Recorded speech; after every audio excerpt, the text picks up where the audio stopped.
Du contenu audio et écrit, des cours en ligne et des séminaires en présentiel, des consultations et des accompagnements personnalisés, un canal public et un groupe privé sur Telegram, des projets pour la communauté, pour t'épanouir dans ta foi au cœur du message coranique. Bienvenue sur ce qui est bien plus qu'une chaîne YouTube. L'histoire que je vais te raconter est totalement vraie.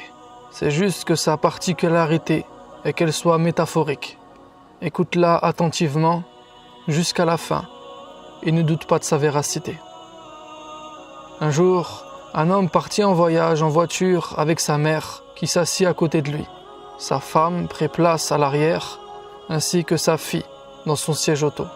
Un long trajet commença. Tout le monde était heureux. Chacun était content de la présence de l'autre. Les visages rayonnaient, souriaient. Ils discutaient tous ensemble et rigolaient. Sa mère préparait des sandwichs et des petits repas que tout le monde aimait. Elle pensait à tout pour que personne ne manque de rien. Sa femme s'occupait de sa fille. Elle la laitait, la changeait, la berçait. Et de temps en temps, pendant qu'il conduisait, elle lui massait le cou et les épaules pour le soulager. Et dès qu'il faisait une pause, il pouvait prendre sa fille dans ses bras pour jouer avec elle, pour l'embrasser. Il faisait beau, les nuits étaient douces. Il dormait à la belle étoile, au coin du feu. Tout se passait merveilleusement bien. Arrivé au premier quart du trajet, il vit une personne en costume de luxe au bord de la route. Il s'arrêta à sa hauteur et lui demanda « Que se passe-t-il ? Tu as besoin de quelque chose ?» La personne lui répondit « Je suis en panne, peux-tu me prendre avec toi ?»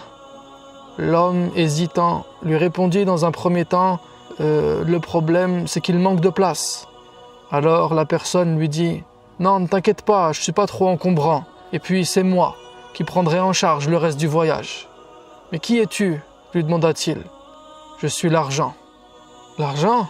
Allez, c'est ok, tu es le bienvenu. Monte à l'avant. Maman, passe à l'arrière s'il te plaît. » Il reprit la route et fit la connaissance de son nouveau passager. Derrière, sa mère, sa femme et sa fille étaient un peu serrées et écoutaient les deux hommes parler pendant des heures. Il ne calculait plus trop sa famille, mais il leur disait que c'était pour être poli, et qu'en plus cet homme leur permettait à tous de s'arrêter dans des beaux hôtels et de manger dans des bons restaurants. Le deuxième quart du voyage se passa ainsi, jusqu'à ce qu'il vit une nouvelle personne en tenue décontractée et propre sur elle au bord de la route. Il s'arrêta à sa hauteur et lui demanda « Que se passe-t-il ? Tu as besoin de quelque chose ? » « Je suis en panne, peux-tu me prendre avec toi ? » Ce n'est pas contre toi, mais nous sommes complets. Il n'y a plus de place. » Alors la personne lui dit « Non, ne t'inquiète pas. Voilà ce que je te propose. Dépose ta mère ici. Je connais un très bon endroit où elle sera bien et en sécurité, et tu reviendras la chercher plus tard. Quant à moi, je pourrais tout à fait compenser son absence. » « Mais qui es-tu ? » ?»« Je suis la dunya, les plaisirs de ce monde. »« Le plaisir ? Allez, c'est ok. Tu es le bienvenu. Monte à l'avant. L'argent passe derrière. Chérie, fais-lui de la place. Et maman, attends-moi ici. Repose-toi et ne t'inquiète pas. Je reviendrai te récupérer. » Il reprit la route et fit connaissance de son nouveau passager. Celui-ci était de bonne humeur, donc le feeling est tout de suite bien passé entre eux. Au bout de quelques heures, c'étaient déjà 3 amis qui s'entendaient très bien. Peu après que le plaisir ait pris place, la musique ambiançait déjà la voiture. La chicha l'enfumait et la vitesse augmenta. Il était tellement dans un délire avec ses nouveaux potes qu'il n'entendait même pas sa fille pleurer, ni sa femme lui demandant de se calmer. C'est lorsqu'ils se sont arrêtés le soir que celle-ci a tenté de le raisonner, mais rien à faire. Il lui disait « Pourquoi tu me prends la tête ? Regarde l'hôtel dans lequel on est. Toutes les femmes rêveraient de vivre cette vie-là. Arrête de te plaindre, profite, va t'acheter ce que tu veux. T'es beaucoup trop sérieuse, amuse-toi un peu. Et si t'es fatigué, va dormir. » Alors elle le laissa rejoindre ses amis et elle s'endormit seule avec sa fille. Le 3e quart du voyage se passa ainsi, dans l'insouciance, jusqu'à ce qu'il vit une nouvelle personne, une femme charmante, au bord de la route. Il s'arrêta à sa hauteur et lui demanda « Que se passe-t-il ? Tu as besoin de quelque chose ? Je suis en panne, peux-tu me prendre avec toi ? Le problème, c'est qu'il y a ma femme et ma fille. » Alors elle lui dit « S'il te plaît, je suis seule, j'ai vraiment besoin d'aide. Si tu me rends ce service, je m'engage à te tenir compagnie. Mais qui es-tu ? Je suis la séduction. La séduction ? Allez, c'est ok. Tu es la bienvenue. Monte à l'avant. Le plaisir passe derrière avec l'argent. Chérie, cette femme est vraiment en détresse. Attends-moi ici avec la petite. En attendant, profitez toutes les deux. Et ne t'inquiète pas, je reviens bientôt pour vous récupérer. Il reprit la route et fit la connaissance de sa nouvelle passagère. Il l'a trouvée jolie et s'est directement bien entendu avec elle. Il était tout excité d'avoir l'argent, le plaisir et la séduction avec lui dans la voiture. Au début, ça lui a fait un peu bizarre, car au fond de lui, il avait le sentiment qu'il avait perdu le fil de son voyage. Ses nouveaux passagers avaient complètement changé ses plans. Du coup, il ne savait plus trop où aller. Mais la bonne ambiance du groupe eut raison de ce qu'il ressentait à l'intérieur. Les autres lui disaient qu'il fallait profiter de la vie. Du coup, il s'est dit qu'avant de faire demi-tour pour récupérer sa mère, sa femme et sa fille, il allait apprécier chaque moment et éviter de trop gamberger. Divertissement, excès en tout genre, et même débauche, voilà ce qu'était devenu son voyage. Il flirtait désormais avec sa nouvelle passagère et dépensait son argent pour flamber et assouvir ses désirs. Il se sentait au top, il vivait sa best life. Arrivé au dernier quart de son voyage, il vit une nouvelle personne, un homme âgé, avec une grosse valise qui lui barrait la route.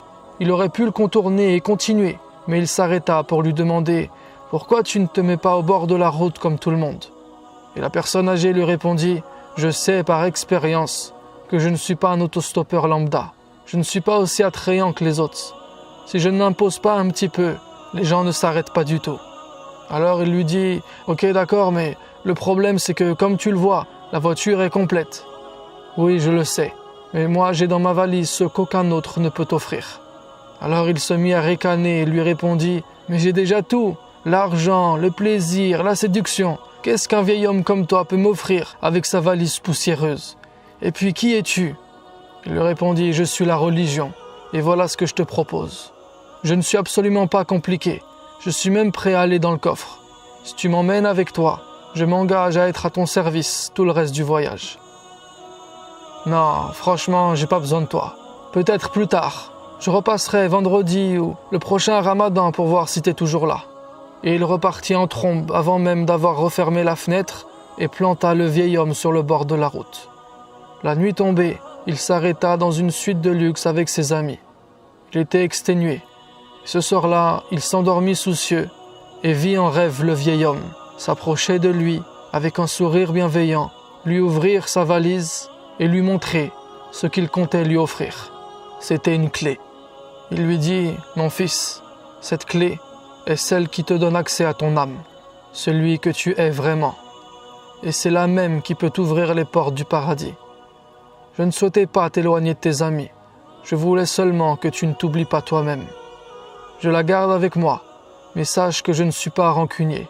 Je te la remettrai dès lors que tu la voudras, et tu me trouveras là où tu me chercheras. » Puis il referma sa valise et s'en alla. Le lendemain, il reprit la route, sous un ciel orageux, et semblait stressé. Ce rêve occupait son esprit, mais il était tiraillé entre ce qu'il préoccupait intérieurement, mais qui était tellement abstrait, et ce que lui permettait de faire, l'argent qu'il possédait, les plaisirs qu'il consommait, et l'amour adultère dont il tirait des jouissances très concrètes. Il cogitait sur le sens de son voyage. Et finalement, il se dit « Il faut que je rentre. Je dois récupérer ma mère, ma femme, ma fille et ma religion. Allez, encore un peu et j'arrête mes conneries. Une dernière fois et je me range pour de bon. » Alors il continua son voyage, comme si de rien n'était, convaincu qu'il aura le temps de revenir en arrière. C'était reparti comme avant. Vice, libertinage, perversion, vulgarité, obscénité, jusqu'à ce que sa voiture tomba en panne la nuit suivante. Il sortit en colère dans cette nuit très sombre et tomba nez à nez avec une silhouette si imposante que son sang se glaça aussitôt. Il entendit alors « Cette fois, tu ne t'es pas arrêté, c'est moi qui t'ai arrêté. » « Mais qui es-tu ? » ?»« Je suis l'ange de la mort. » L'homme, choqué et totalement conscient de ce qui était en train de se passer, lui dit « Attends, j'allais faire demi-tour pour chercher ma religion. Je t'en supplie, laisse-moi la ramener avec moi. » Mais l'ange de la mort lui répondit sèchement, « C'est trop tard. Tu as déjà eu ta chance et ton délai a expiré. Il fallait la saisir au bon moment. Mon Seigneur t'a envoyé beaucoup de signes et son message s'est présenté à toi, mais tu as fait tes choix. » Et l'ange de la mort prit son âme, sans aucune pitié, pendant que tout son voyage défilait sous ses yeux.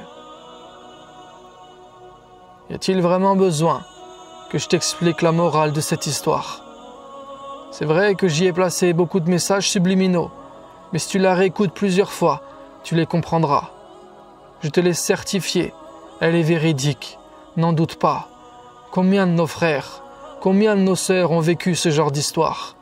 Et combien de fois nous aussi n'avons pas su lever le pied de l'accélérateur et avons fini par perdre pied dans notre propre vie, notre propre cœur.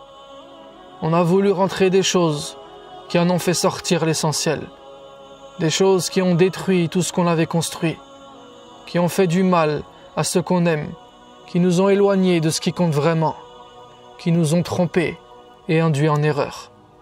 Et bien qu'au fond de nous, notre intuition nous montrait qu'il fallait se ressaisir, on a ajourné notre repentir. On savait qu'il fallait que l'on change, qu'on revienne, mais on a procrastiné dans nos mauvaises habitudes, nos mauvaises fréquentations.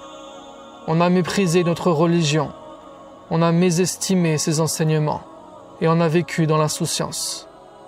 Mais l'ange de la mort passera et il n'y aura plus moyen de revenir en arrière pour œuvrer en bien. Il prendra notre âme sans nous demander la permission, sans accepter aucune excuse, car il est incorruptible.